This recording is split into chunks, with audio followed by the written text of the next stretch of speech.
Salut à toi derrière ton écran, j'espère que tu vas bien. Bienvenue sur la méthode AJP.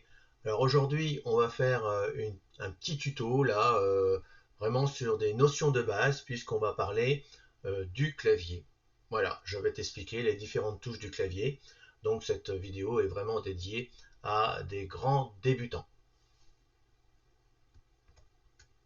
Donc là, je t'ai ouvert deux logiciels, hein, un traitement de texte qui se trouve à gauche et un tableur qui se trouve à droite.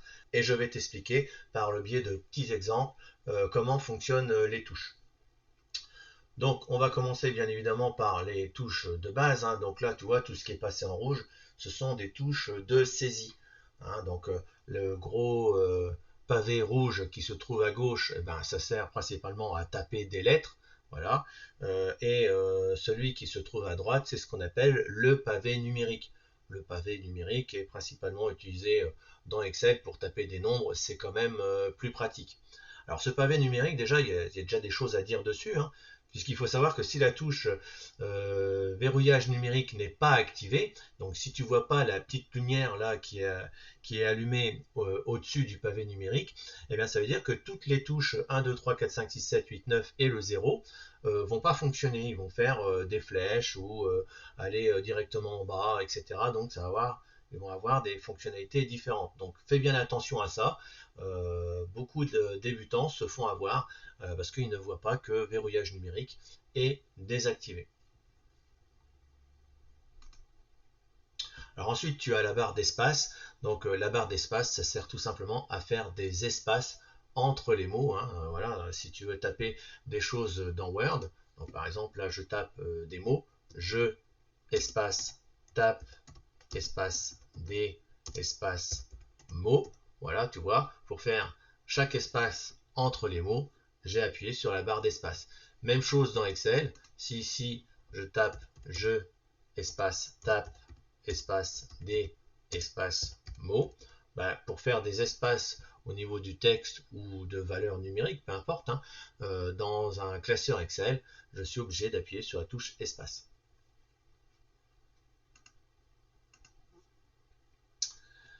De chaque côté de ton clavier, au niveau des lettres, tu as la touche Shift.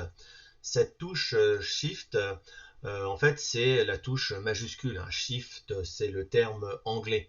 Donc cette touche Shift, quand tu appuies dessus, eh bien, les lettres qui sont en minuscules vont s'écrire en majuscule. Donc là, ici, regarde, hop, je retourne dans le Word, je espace, là je tape, j'appuie sur la touche Shift, T majuscule, je relâche, APE minuscule, espace, j'appuie sur la touche Shift, D majuscule, ES en minuscule, espace, j'appuie sur la touche Shift, M, je relâche, mot, voilà, tu vois, j'ai mis la première lettre des mots en majuscule. Si on n'a qu'une seule lettre ou un seul mot à taper en majuscule, eh bien cette touche Shift est beaucoup plus pratique que la touche que je vais t'expliquer tout de suite après, car cette touche c'est la touche verrouillage majuscule qui se trouve au-dessus de Shift. Bon, généralement symbolisé par un petit cadenas. Alors là, cette touche-là, c'est majuscule, hein, c'est verrouillage majuscule. Ça veut dire que quand tu appuies dessus, alors déjà tu vois au-dessus du pavé numérique, il y a une deuxième petite lumière qui va s'allumer. Et cette touche va tout verrouiller en majuscule. Donc là, je n'ai pas besoin d'appuyer sur Shift. Là, tout ce que je tape va s'écrire en majuscule. Je tape des mots. Oups, petite faute de frappe. Je tape des mots. Et voilà, tu vois, tout s'écrit en majuscule. Je rappuie sur la touche verrouillage majuscule. Hop, là, tout se retape en minuscule.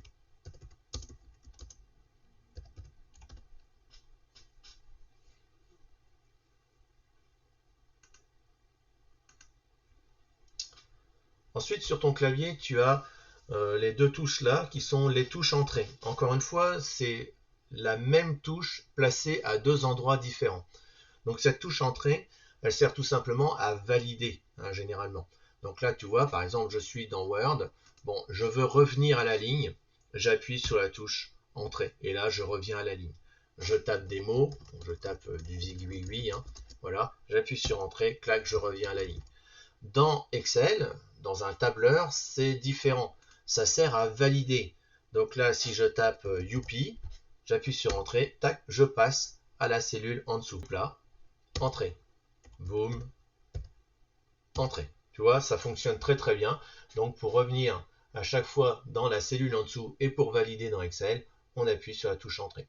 Et encore une fois, que tu appuies sur l'une ou sur l'autre, ça fera exactement la même chose.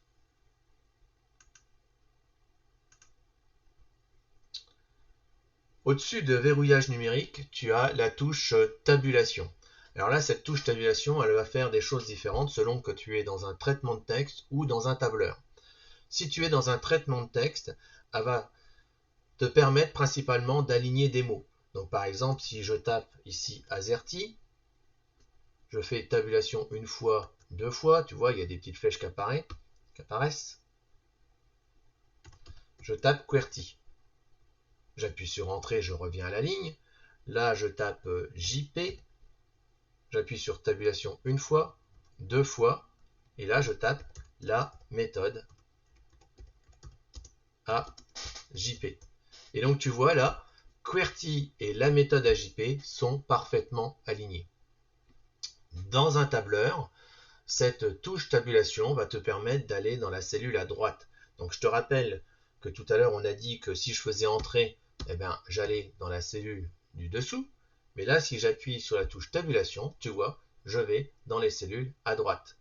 Donc ça t'évite à ce moment-là de cliquer ici avec la souris. Si tu es là, tu fais tabulation, tabulation et tu te retrouves directement dans la cellule qui t'intéresse.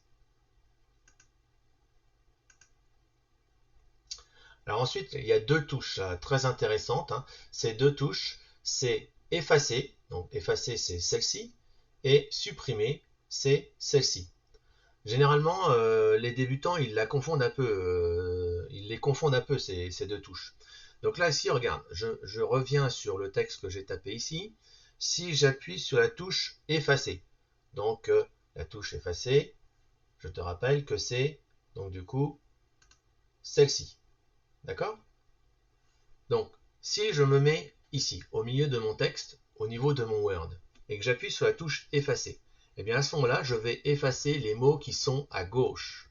Tu vois? Par contre, si j'appuie sur la touche Supr, donc la plus petite, eh bien à ce moment-là, je vais effacer le texte à droite. C'est là la différence entre les deux touches. La première efface vers la gauche, la deuxième efface vers la droite.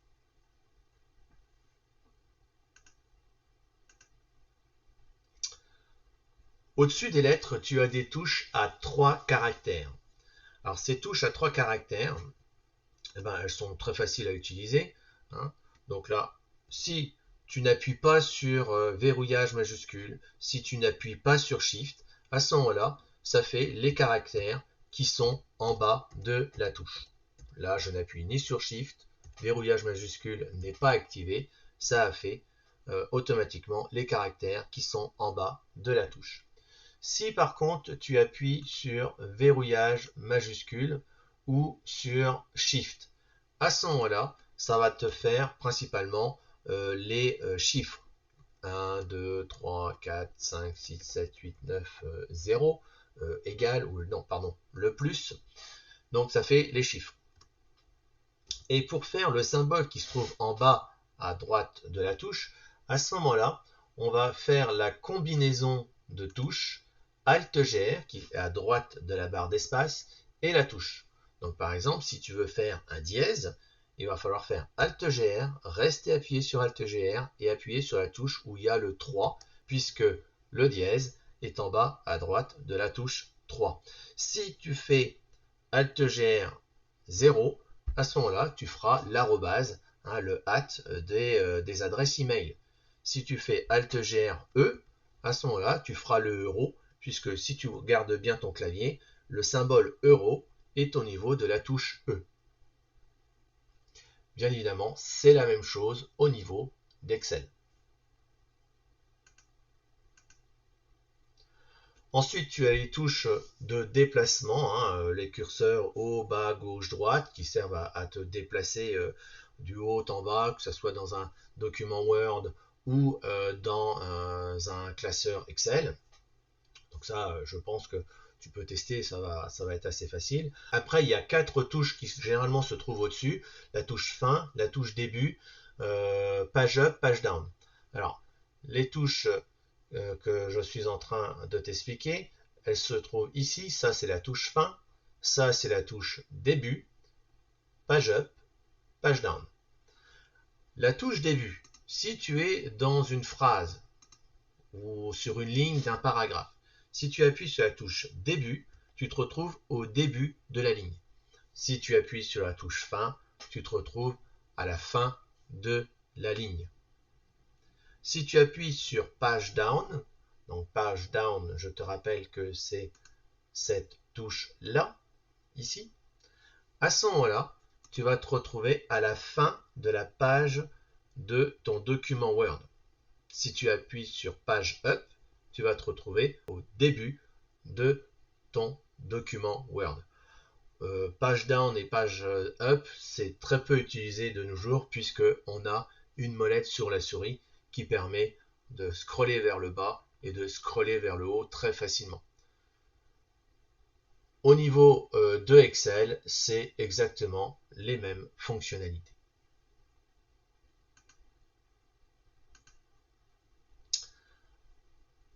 Ensuite, au niveau de ton clavier, tout en haut, tu as les touches de fonction F1, F2, F3 jusqu'à F12.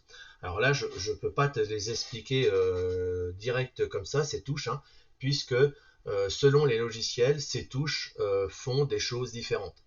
Bon, généralement, la touche F1, c'est pour avoir l'aide du logiciel. Mais les autres touches de F2 à F12 font vraiment parfois des choses totalement différentes d'un logiciel à l'autre.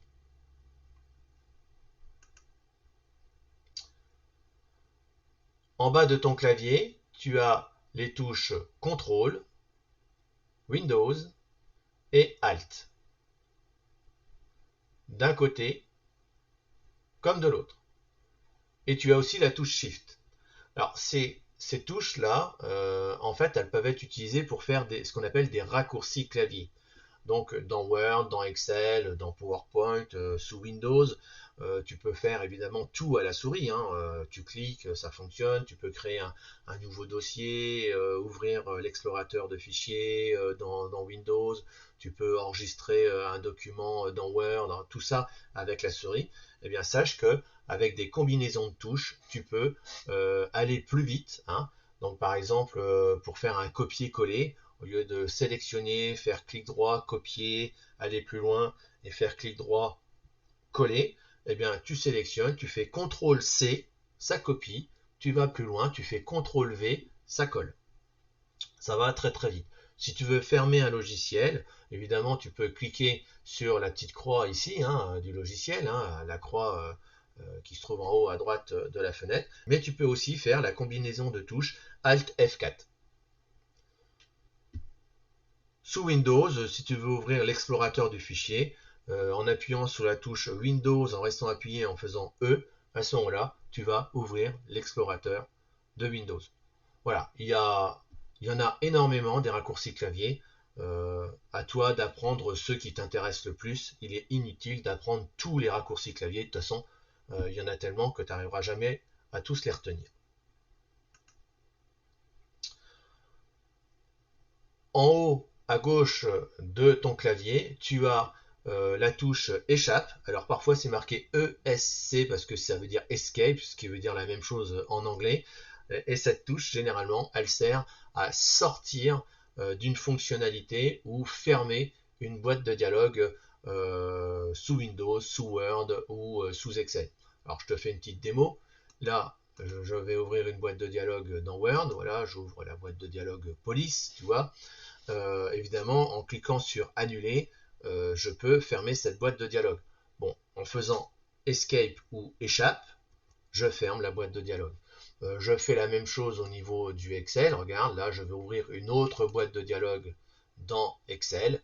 Bon, je peux fermer cette boîte de dialogue en appuyant encore une fois sur annuler ou tout simplement en faisant échappe.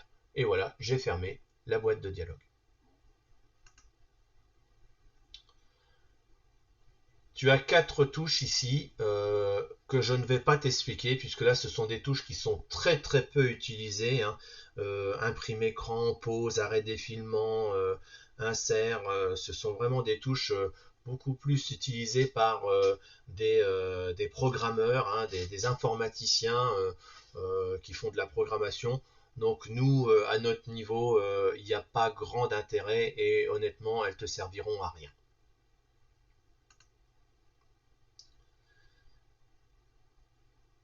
On retrouve une dernière touche entre Windows, la touche Windows et la touche contrôle à droite de ton clavier.